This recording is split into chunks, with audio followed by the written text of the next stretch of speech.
What is going on, everybody, and welcome back into Barley Studios. Now, today in the studio, I'm doing something that I've been planning to do for a very long time, and it just took a back seat. I've got so many other things going on as far as commissions and art in the main studio. I just only really use the outdoor workshop for woodworking, back plates, mounting plates, hardware, welding, and then kind of like hardware that I need for like armature systems and things like that. I also do my latex as well as fiberglass work out here also. So it's just really more of like an outdoor, grungy, like kind of stinky situation and stuff that I'm not keeping in the house. But it is still a place that I would like to be workable and just comfortable and nice. And every so often I'll do a little upgrade out in this space. If you're keeping up with the overall workshop build playlist here on my YouTube channel, you've seen that I have built this workbench in the past.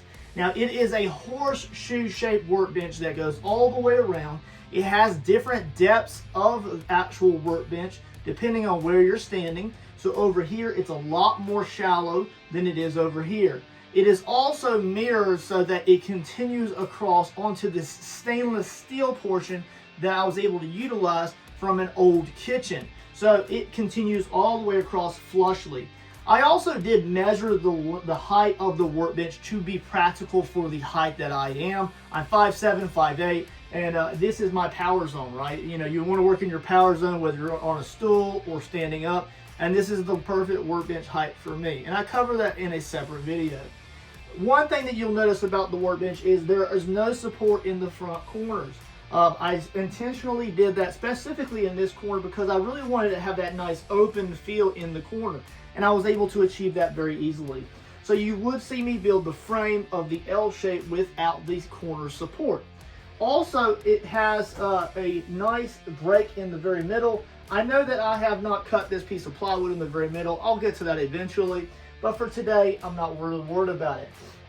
We're also going to go ahead and continue the front board all the way across, and it's going to have that same seam line in the middle to where I can break it apart when I'm ready. But what I do want to do is I want to make sure that the piece of board that I attach to the front is a seamless piece of pattern across so that that joint is not overly visible. And that's what we're doing today. We're going to be adding a finishing board to the top portion of the workbench on the front. It's been a long time coming, and you can actually see this in the background when I'm doing YouTube videos here in the workshop. So I really want to go ahead and dress this up. Now, as you can see, I did lay my 2x4s down horizontally on top of the framing piece. A lot of guys will lay them vertical like that. I just decided not to do that. I wanted more surface profile, more support across the overall surface of the underboard. And so I went ahead and laid mine down flat. And that's just the measurement that I have. I can always turn them upright if I ever really felt like it. So me and my son ran to Home Depot, and we actually picked up just 3 boards just in passing. I did get short lengths so that way I didn't have them hanging out the back of the bed of the truck. I just didn't feel like strapping anything down, so I just put the tonneau cover over top of it just to hold it down. But we only need 2 6-foot boards on the sides, and then we need an 8-foot board across the back, and then I'll get the ones for the bottom a little bit later. It's not a priority. The bottom portions aren't really visible when you're looking here at me on YouTube. But this portion right here is. So we're just going to go ahead and dress it up a little bit. Now with that pre-walkthrough finished up of what we've done in the past, we're going to go ahead and just run into the content now. All right, so let's jump right in here with our measuring of the first section here. Now in the upper left hand corner, as I measure these out, I will go ahead and just post the overall lengths that they are. But it's very simplistic, right? I'm just measuring them. If I'm off by, just a little bit, it's no big deal. I plan to come in with a little bit of wood glue and just kind of fill up any seams before I go into any staining or clear coating processes to finish out the bench. As you can see here, I do have a little bit of cleanup work as far as some of these supporting 2x4s are overhanging the countertop here. So of course the countertop itself is absolutely straight all the way across, but some of these supporting 2x4s I just didn't do clean cuts, so I do have to come back and clean up a little bit of the corners here where it's making contact with the other side, but we'll get to that here in a moment. We also need to make sure that we get this screw out on the left hand side and get a good nice clean tight fit. I also want to make sure I get the back portion on before I get the sides on, because when you're looking at it from the front view, I don't want that seam to be overly visible in the corner, so we're going to go ahead and avoid that. We also have this dividing seam in the very middle of the bench. I know I said earlier that I haven't divided the top portion of that countertop. I'll do that later on down the road. But we do want to make sure we seam the two front face boards as well, so we can pull those apart, because in the next video, you guys, we'll be working in the staining process. I still haven't really locked in what stain color that I would like. I do know that I'm going to go with like a barn tavern type of wood grain look to it, so I want to make sure that it has a nice rich like tavern feel. So I'll kind of weigh my some of the options that I have, and I'll make a decision before the next video that we make in this series. For each board that I am working with, I will go ahead and sand these down at the ends, just to kind of keep it nice and neat and crisp, and then making sure that they're also square before I finalize them, because I want to make sure that we get a nice tight fit into those corners. We are going to have a bit of an overhang there, and I really wanted it to be that way. Hopefully I won't get too much warpage on these, just because they are, kind of wide boards, and they are going to overhang quite a bit. But the goal here is that when you're, looking through the YouTube video, or the lens of the YouTube viewer, then you won't really see the supporting pieces underneath the workbench, unless I just move you into a weird camera angle. We're going to be using this new table saw. Now, it's not new, but my father-in-law actually gave this to me. He actually purchased a new one, so he let me have this one, and I do have a little bit of work to do to it, but it is working phenomenally for this just very simplistic project, just cutting these boards to size with the table saw. And we're going to go ahead and use a grinder. Now, I'm using a standard grinding wheel on my grinder to get the excess supporting 2x4s shaved down to size. It's easier than using a circular saw because of the depth of the table. Countertop, it really doesn't fit, all the way down across those 2x4s. So you don't get a clean cut across. It's also easier than using a hacksaw, which will just absolutely destroy everything. And of course, I could maybe use a jigsaw, but I don't really have one in stock right now, so I'm not going to use that. So I just use a grinder. It works, it gets the job done, and we can move on to the next portion, which is just fitting these.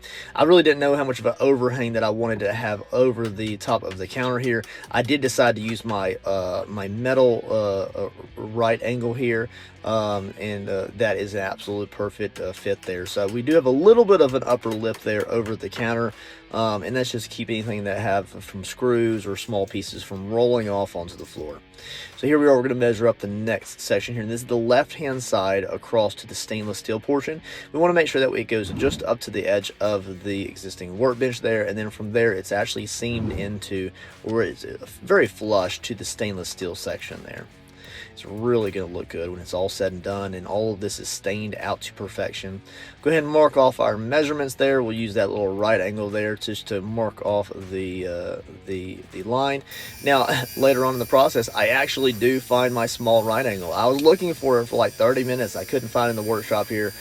But of course, I'll be pulling that out in a moment. But the one I've been using so far just to mark off my straight lines for cutting is just that larger metal right angle. We're also, again, using that to kind of gauge the overhang of the boards across the countertop there. And that also allows us not to have too much of a lift there for our elbows to be sitting on or anything like that. But you'll see me start to use the other one as well. That big metal one that I was using is actually my father's. He let me take possession of that. He used to use that when he was doing metalworking, so he used to be a welder as a profession, and he made that, so it's pretty cool. It's very nice, and take care of it, keep it out of the rust and water, and we want to make sure it's in our studio for a very long time. Grounding these supports down again just so they're nice and flush, and then we'll go ahead and pick the nicest or the best wood grain side with as least amount of like chipping or any kind of splintering, and then we'll go ahead and get this gauged out with the thickness of our right angle there. There we are. Here's just another view of me bringing that down into the corner here. Look how really great that looks. It is dressing it up already. We're not going to go absolutely crazy with the nails in this project here, but I'm going to put a few nails in each individual one, probably 2 or 3. And as I stated earlier, I will be out here with my son and my daughter, and I'll probably let them drive a few nails on their own. I'll get them started for them and just let them have fun using the hammer. Yeah, I might take a dent here or there as they're kind of learning and using the hammer in the workbench, but I don't care. A little bit of character is not going to hurt anything. Besides, as we build out projects in here, these workbenches are bound to get dirty, dented, and scratched, and pitted, and it's bound to happen eventually. So we'll just keep it nice and simplistic, and if we ever need to replace these, then we can. It's no big deal. Looking pretty good in that corner right there. Look how much it dressed it up by those supporting 2x4s not being visible. It really does dress it up. So there's half of the upper portion of the countertops done, and the upper countertops is really what I'm focusing on for this content video. I've really enjoyed just putting these into individual, like kind of like series content videos of the overall like workshop build. So I've enjoyed breaking them apart, and it also gives me something to look back on as I kind of progress through this process here. We're going to measure out the second side. Remember, we're only measuring to that center seam where we're going to be breaking the two sections apart, so just remember that. And we'll go ahead and measure it to size, and then we will use our right angle to mark our distance. A little bit of a zoomed in view here. There we are, marking that off. Then we're going to use my right angle, which I did find. I told you I would find it, and I did. Yes, I did. And then we're going to cut it to size. I'll have to get some extra tools and attachments to go with this this table saw. So I'll be getting some stuff like that in the near future. I'm also probably going to build like a floating island that this table saw is going to be built into. That will allow. So I'll probably build something with some caster wheels on it, as well as some like extension, like fold-out tables, so I can just have additional space in the middle of the workshop if I ever need to. And I'll probably build like a finishing tabletop to kind of like finish it off, so that way the table saw is not visible all the time in the actual shot of the screen, but I can easily pull it out. Here is me grinding down those supporting 2x4s again. It's just because I was just really sloppy with my measurements on those. But again, the countertop itself is square, so we need to make sure that we have these squared as well to get a nice smooth fit here. A little bit of leg work with the grinder, it fixes that right up here. Go ahead and cut this next board down to size here, and then we're going to get this form fit here. Now I do have a little bit of a lip here in the very middle where those two pieces aren't making full contact. I'll do a little bit of sanding and some shaping work there just to make sure that they get perfectly seamed. But obviously there is going to be a little bit of a seam between the two sections because that is a breakaway part. So maybe when I know that the bench isn't going to be broken apart at some point, I'll make like a supporting bar across the bottom of that, not visible of course, just to kind of hold those two pieces together, keep them from like bowing away from each other and creating like a seam shadow line between the two sections. I'll probably also be hand painting also some of the wood grain there, because I want it to make it look like that wood across the very front of the workbench is one seamless part. So stay tuned to the rest of the content, guys. Before I do the stain work, I'll probably actually do some hand designed wood grain textures on those, and then we will stain it. So stay tuned for that in the near future. Go ahead and cut down this next corner piece here, and then we'll go ahead and sand it and get it into position here. There we go. A little bit of sand work goes a long way. We're going to grind it again. Oh, no, we're not. You thought I was going to make a grind here, too. No, I'm not that absolutely horrible. I actually had this side pretty good. So this side's actually looking pretty good, and we're going to go ahead and, without the grinding this time, we're going to go ahead and get this into position here. This is when the workbench is really starting to look good here, and as we come to this cap on the very end, it just dresses it up. Now, this is a little of an odd kind of piece of wood to hold, so I actually struggled with this a little bit. I do like to show that just because I don't have any clamps a lot in the studio. I don't do a lot of woodworking, guys. I just don't. So I don't have clamps. I don't have all these extra additional like tools to make life easy. I have just bare minimum tools. I have a table saw, I have a hammer, I have some drills and screws and all that stuff. But no like industrial grade like specialty tools and clamps and stuff. So hopefully I'll be getting into clamp work and making countertops in the near future. But that's not today, right? This one nail in the very corner gave me a little bit of trouble, and I actually had to struggle a little bit to get that into position. But once I did, we were a-okay. It just took a little bit of extra elbow grease. Now this cap on the very end is just a small piece of wood, and it just dresses it up, making sure it's nice and smooth and level with the piece on the outside edge, as well as the level on the top of the counter. And we're going to drive these nails in here.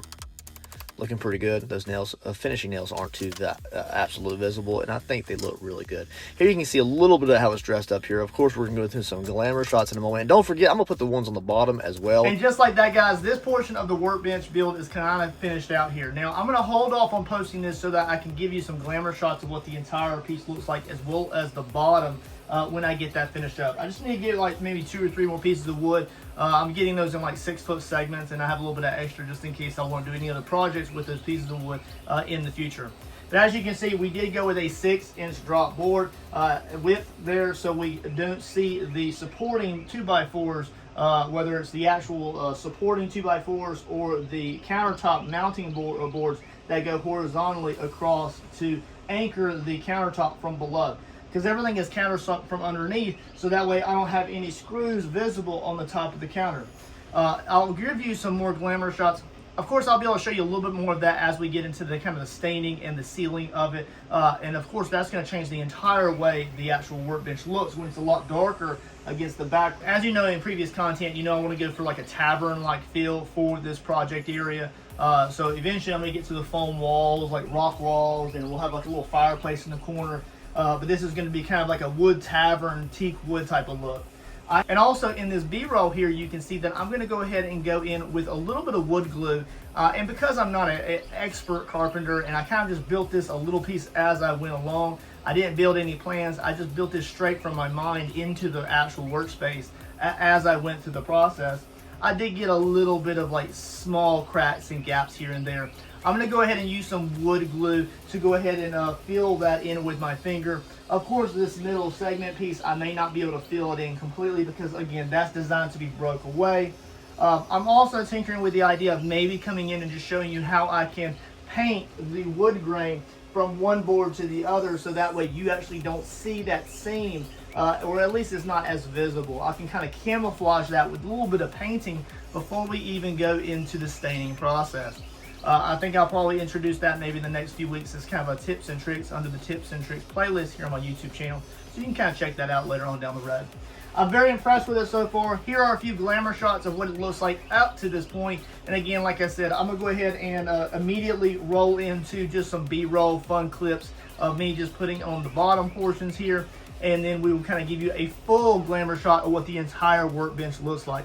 Make sure you like and subscribe, guys. I know this is a very simplistic but fun process that you can look at, and as well as I can look back in the timeline of the building out the workshop area. I will catch you guys on the next awesome video here from Byerly Studios. Later, guys.